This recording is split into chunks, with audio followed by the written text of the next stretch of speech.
皆様、MOA 美術館へようこそ。この美術館が誇る能楽堂についてご案内させていただきます。私は能楽師の辰巳万次郎と申します。どうぞよろしくお願いいたします。この能楽堂は全国80カ所の能楽堂の中でも最大規模を誇る約500席の観客席があります。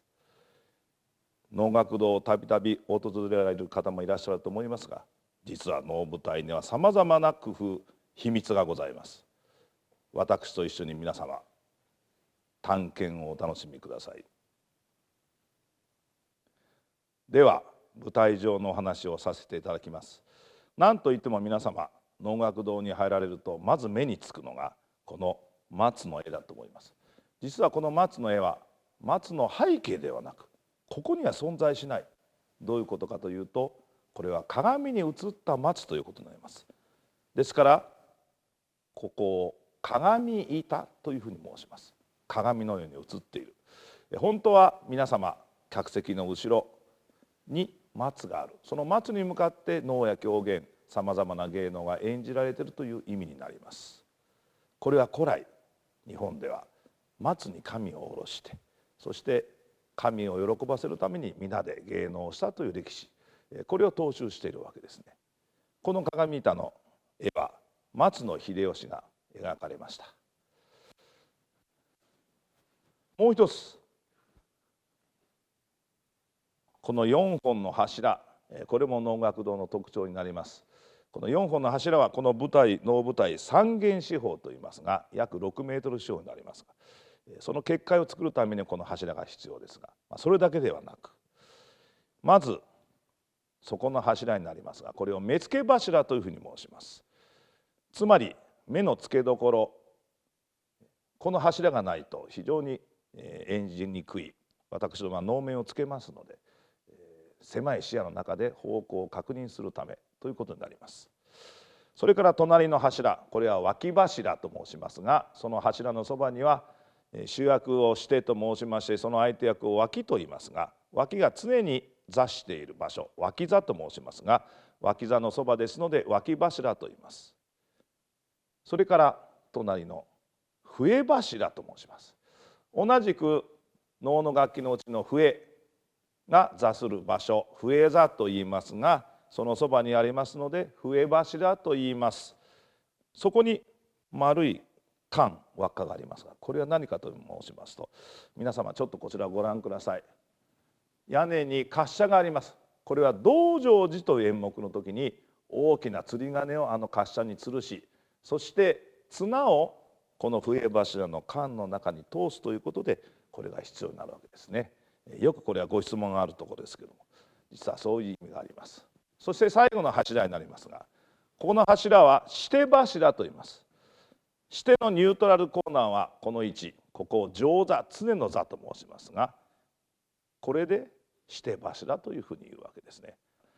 もう一つ MOA 美術館能楽堂の大きな特徴は、この目付け柱と脇柱が取り外すことができて、非常に視野が広くなる。能以外のさまざまなものをこの能楽堂で演じる時ですね、大変見やすくなるという特徴がございます。そしてこの4本の柱を支える屋根があります。もともと野外で行われたものですから、屋根は必要だったわけですけども、今や能楽堂室内にあるのになぜ屋根があるか。この屋根はですね、形状が大事ということもありますが、それだけではなく音響効果、つまり能楽堂の客席検書といいますけども、どこに座っていても音が同時に届くようにこの角度が計算されているというふうに言います。この鏡板もそうですが、反響板として音をより遠くへ同時に伝える工夫がされています。視界波静かにて国も収まる時つ風という感じですね。このスペースは後座、後ろの方の座ということで後座、あるいは横板というふうにも言われます。舞台が板目が縦に対して、この部分は板目が横になるので横板と言ったりしますが、この場所は能の楽器、囃子と言いますけども、その囃し方が座る場所になります。ここが笛、小鼓、ポンポンというやつですね。そしてその隣が大鼓、あるいは大歌と言います。カンカンという音。そしてこちらが太鼓座、締め太鼓ですね。ここには後見、後ろで見てるからということで後見というんですけども、後見はさまざまな役を担います。主役と同等の人物がやる、いざとなったら主役になり代わって演じることも含めて、非常に重要な役割ですが、ここは後見座と申します。ではこちらの橋がかりをご案内しましょう。橋がかりには松が3本あります。舞台に近い方から1の松、2の松、3の松というふうに申します。これはですね、橋がかりを長く見せるために、松の高さも、徐々に短くしていくというような工夫をしております。それから、この MOA 美術館特徴としまして、本物の松を使っている。近頃は増加が多いんですけども、この美術館はですね、本物の松をちゃんと使っているところも大きな特徴になります。橋がかりの一番向こう、つまり登場人物が出てくる場所ですが、ここを上げ幕というふうに言います。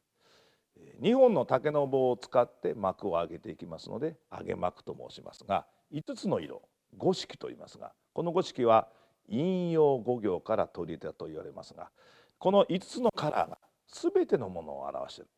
森羅万象、地球上の全部、あるいは宇宙、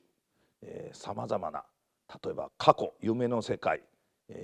死の世界、さまざまなものがこの五色で表し、つまり幕の向こうにはさまざまな世界があるという意味を担っているんですね。この上げ幕のすぐ横にこの鏡の間というものがございます。大きな三面鏡がどの能楽堂にもございます。ここは神聖な場所と言われておりまして、能が始まる前にはここが全員集合場所で、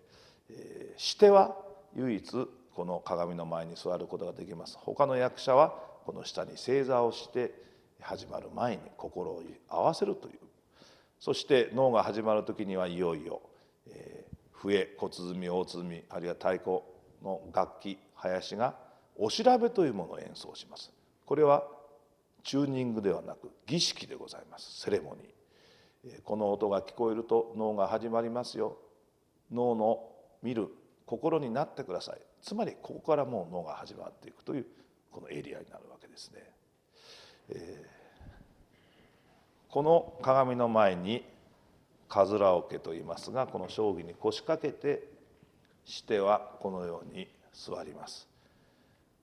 装束の間で装束を着付けますが、能面をつける時には最終的にこの鏡の間でつけることになります。表に対峙して表に一礼して、そしてここで表をつけ、心を整え役に集中していく、そういった神聖な場所になるわけです。では実際にこの上げ幕から登場するシーンをご一緒に体験していただきましょう。上げ幕といいますものは登場人物のキャラクターあるいは心を表現する大事なものなんですね。その幕を上げる時の合図は演者がお幕、お幕というふうに言います。そのお幕の言い方も静かに上げてほしい時にはお幕、勢いよく上げてほしい時にはお幕というふうに言うんですね。では私がお幕と申しますので、それに合わせて上げ幕が上がって皆さんご一緒に橋がかりへ出てみましょう。お幕、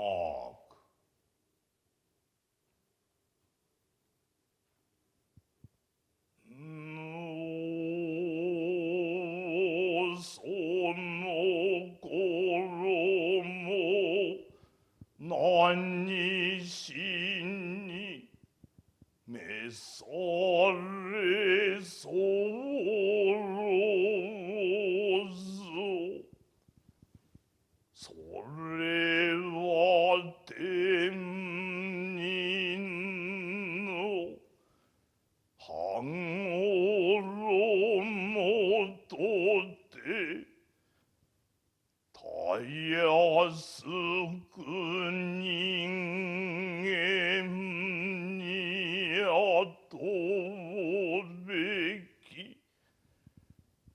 衣にあらず元のごとくにおきたまえ。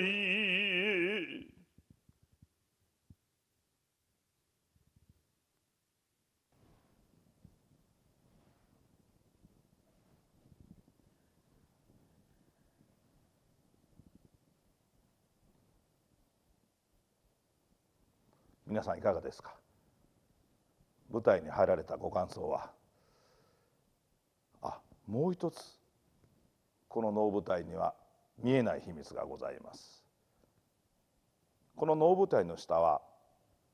能の所作で足踏みを鳴らす、つまり足拍子と申しますが、その音がいい音がするように工夫されているんですね。近代では鍋底状になるようにコンクリートを張ったりするんですが、本来古来からの形といいますのは亀をこの下に敷き詰めて角度も調整して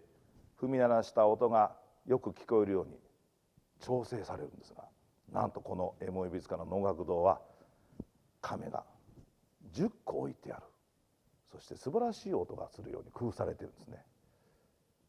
実際に音を聞いていただきましょう。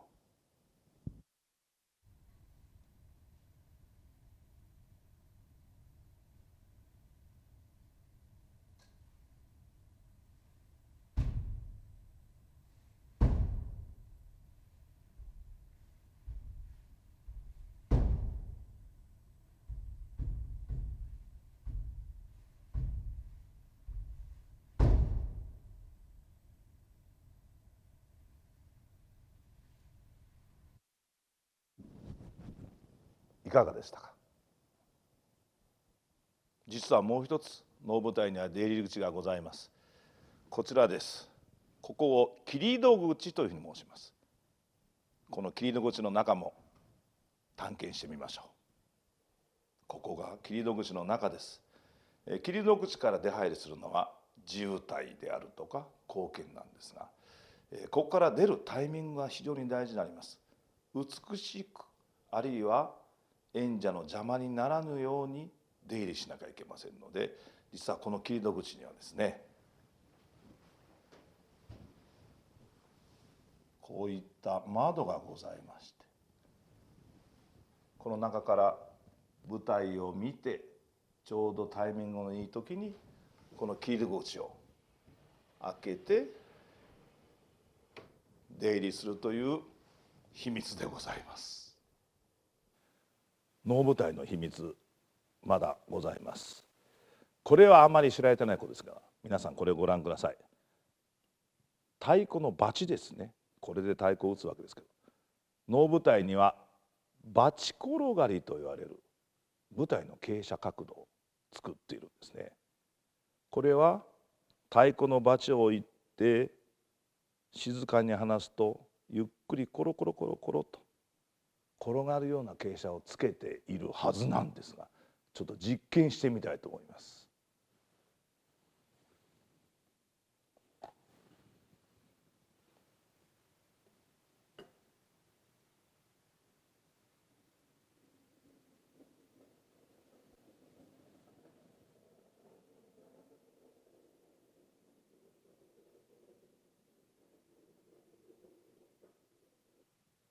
なんと転がりましたね。実はこういうことになってるんですね。なぜこういう傾斜がついているかと言いますと、能舞台はご覧のように正方形でできています。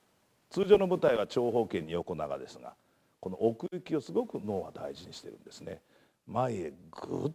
ということによって客席へ迫っていくという演出をいたします。そのために、それをしやすくするためにわずかにどなたにもわからないように傾斜がついてるんですね。まだまだ秘密はございます。能舞台の周りにありますこの玉砂利、シラスというふうに申しますが、このシラスは一体なぜあるのか。一つの結界のようにも見えますが、これはある名残でございます。名残と言いますのは、もともとは皆様がいらっしゃる客席は玉砂利が敷き詰められていました。そして見るところ見所はずっと奥の離れた離れでご覧になっていたわけですが、それはなぜかと言いますと、この玉砂利が乱反射して舞台の中を照らす、つまり世界一古い照明技術であったわけなんですね。ところが近代になりまして電気というものができて照明というものができましたので、そうやって玉砂利の必要もなくなり、客席も舞台に近づき、今は名残としてこのようにしらすが張り巡らされているわけですね。能楽堂の楽屋というのは特別な空間になっておりまして、大体どこの能楽堂でも同じような作りになっております。ご覧のように、まず鏡の間に一番近いところに装束の間といいまして、能の扮装を整える、その扮装のことを装束と申しますが、能面以外のものはこの装束の間でつけられることになります。さらにいくつか楽屋ございまして、通常いろんなジャンルの楽屋は個室ということが常だと思うんですが、